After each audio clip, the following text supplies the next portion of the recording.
Good evening. This is the special meeting of the Oakley City Council. This meeting is called to order at 6:30 p.m. I will now conduct the roll. Councilmember Henderson. Here. Councilmember Fuller. Dr. OG's here. Councilmember Meadows. Here. Vice Mayor Shaw. Here. And I am the Mayor, Anissa Williams. Please rise for the Pledge of Allegiance.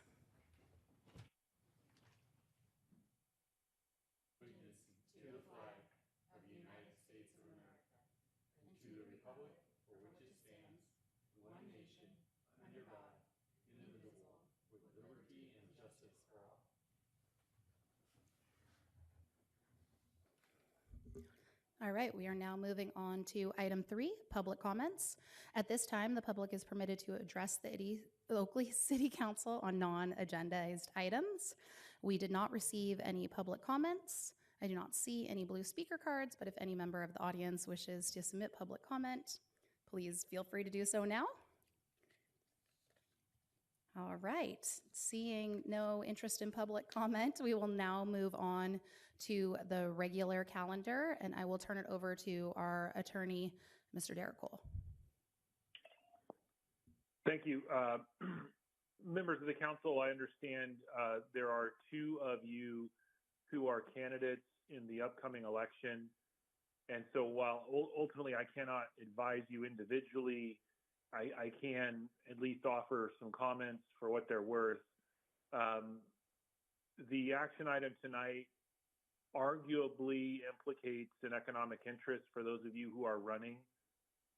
Even though you do not have a candidate who is opposing you formally, you may wish to consider the fact that you would receive a stipend if you are elected and if you are seated in 2025 going forward.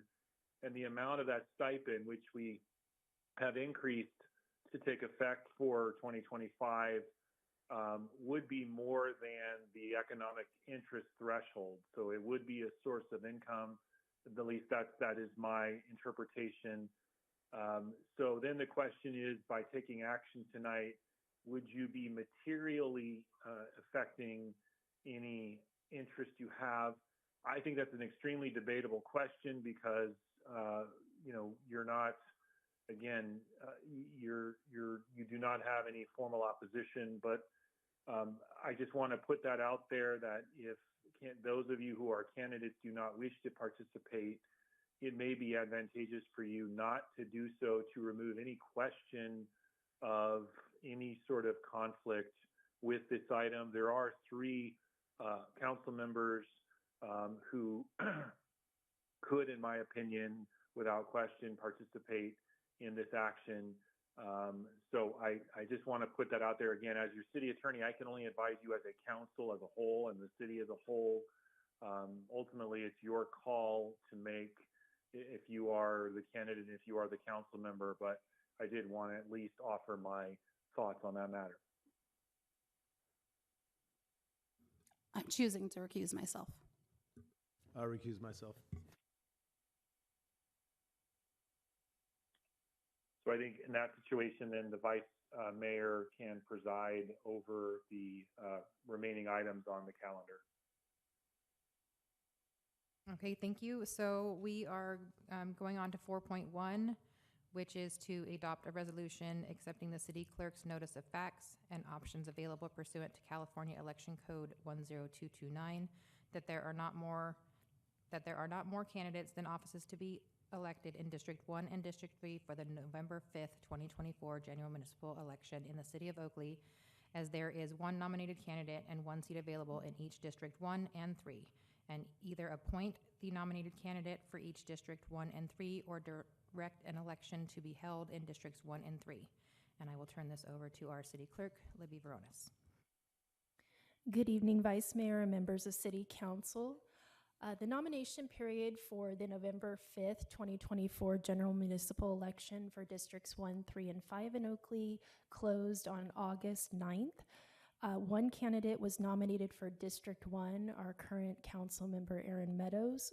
1 candidate was nominated for District 3, our current mayor Anissa Williams, and 3 candidates were nominated for District 5, including our current council member Dr. George Fuller, our current planning commissioner and chair, Alexi Chuko, and also a local classroom teacher, Christina Pena-Langley.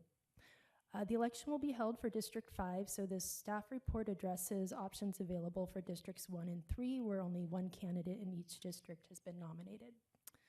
The California Elections Code, Section 10229A1, provides that when there is one nominated candidate in an election, as exists in Districts 1 and 3, the City Council can appoint the person who has been nominated or hold the election. It requires the city election official to publish a note of facts and options available, and after the 5th day of publication, the City Council may make an appointment or direct an election to be held. If an appointment is made rather than holding the election, it must occur no later than the 75th day prior to the date of the election, which falls tomorrow, August 22nd. The notice of facts and options available was published Thursday, August 15th in the East Bay Times, which is inclusive of the East County Times. This special meeting is called for the City Council to decide. If a nominated candidate is appointed, the candidate would qualify and take office and serve exactly as if elected at a municipal election for the office.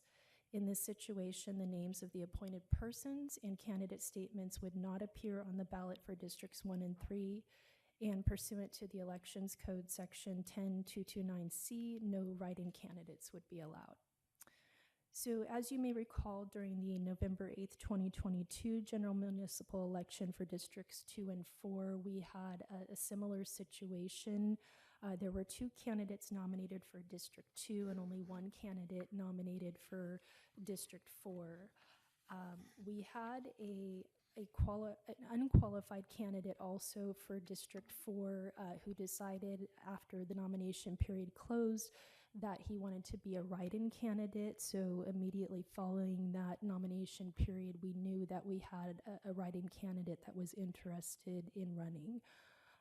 The council voted at that time to hold the election for District 4 to allow the voters to decide between the qualified candidate and the write-in candidate.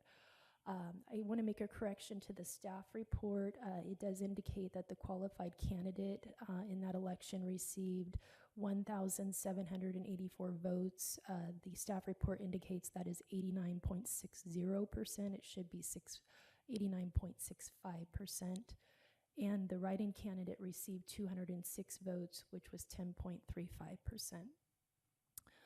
As of the close of the nomination period to the present date, staff has not been contacted by any potential write-in candidates. There has been no interest. However, that period does not open until September 9th.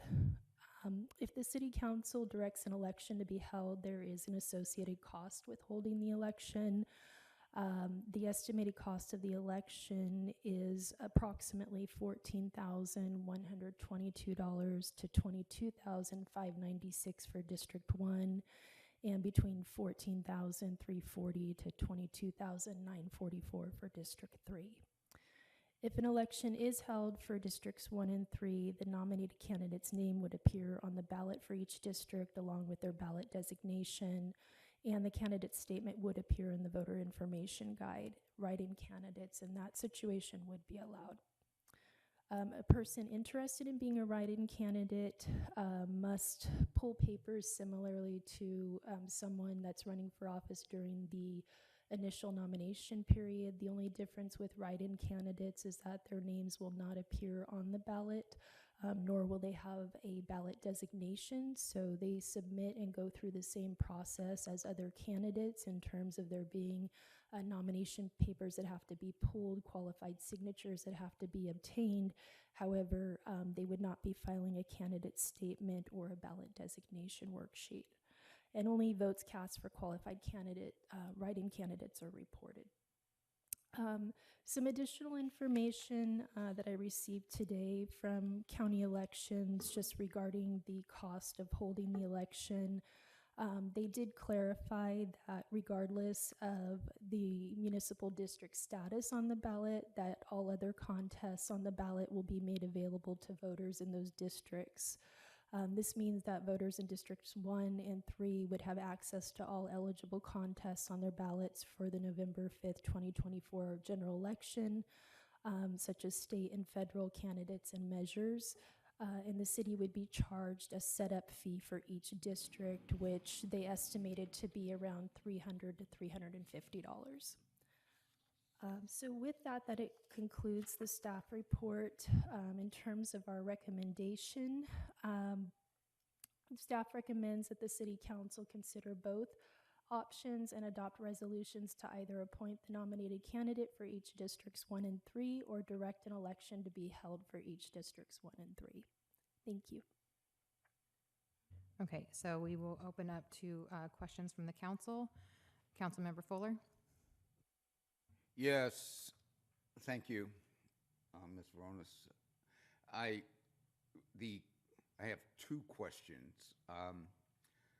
Number one, how much is the cost difference if we leave their names on the ballot versus taking them off? And the other question is that if we close it tonight and appoint the individuals, then there cannot be a write-in candidate.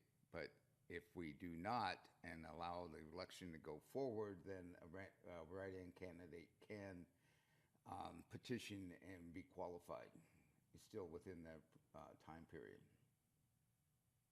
Is that correct? Yes, so thank you, Dr. Fuller. If you don't mind, I'll take your second question first. So yes, that is correct. So if you were to appoint tonight, in that case, there would be no write-in candidate allowed. However, if you direct for the election to be held, then write-in candidates would be allowed during the write-in candidate period, which will run from September 9th through October 22nd. And regarding your first question in terms of the cost, again, we have an estimated cost from county elections based on registered voters in each district. So the estimated cost of the election is between $2.50 to $4 per registered voter. And with the two districts, 1 and 3, having different numbers of voters, the cost is going to be different for each district. The estimated cost for District 1 is estimated between $14,122 and $22,596. Whereas District 3 is estimated between $14,340 and $22,944. So that could vary slightly just depending, on how many registered voters we actually have as we get closer to the election. Thank you. You're welcome. Any additional questions from the council? Any public comment? Seeing none and no speaker cards, I will close public comment and bring it back to council to deliberate or make a motion. Councilmember Fuller? Yes, I think we ought to continue on with the election. The candidate statements have been filed. There's a lot of issues that are involved. I'm sure that people would like to look at the candidate statements that will be available or are available now if they ask the city clerk, is my understanding, to review them. I'm sure that Councilmember Meadows would like to get in there one more time, that he's been 6 generations, his family, in Oakley, and I'm sure that Councilmember Williams would like to get her statement in that she single-handedly made sure that the East Citrus corridor got funded. So that's something there, and I think it's there, and I think people ought to have the ability to also petition for a write-in candidacy. So I would vote to keep the election as is. Councilmember Henderson? And I'm going to take it a different direction. We have the ability tonight to save somewhere between $28,000 and $44,000 to the city. If there had been people interested and there had been discussion of a write-in person, I could see making the decision with that, but not seeing anybody showing any interest, I can't see spending the money to run the election. So I would support appointing the 2 members. And I remember during my election, we did have somebody showing interest as a write-in, and I was very happy to have the election move forward. I didn't want to be appointed. It was my first year running, and I feel like because these two candidates did get uncontested and they have already been elected at one point, I would support as well doing the appointment to save the city a significant amount of money. So I am in support of that. And if anyone would like to make a motion. I move that we appoint District 1 and District 3 council members based on them being the only one qualified to put in and qualified to for the offices. I would second that. All in favor? Say aye. Aye. Aye. Opposed? No. Passes 2-1. Do I need to go get them back? Okay.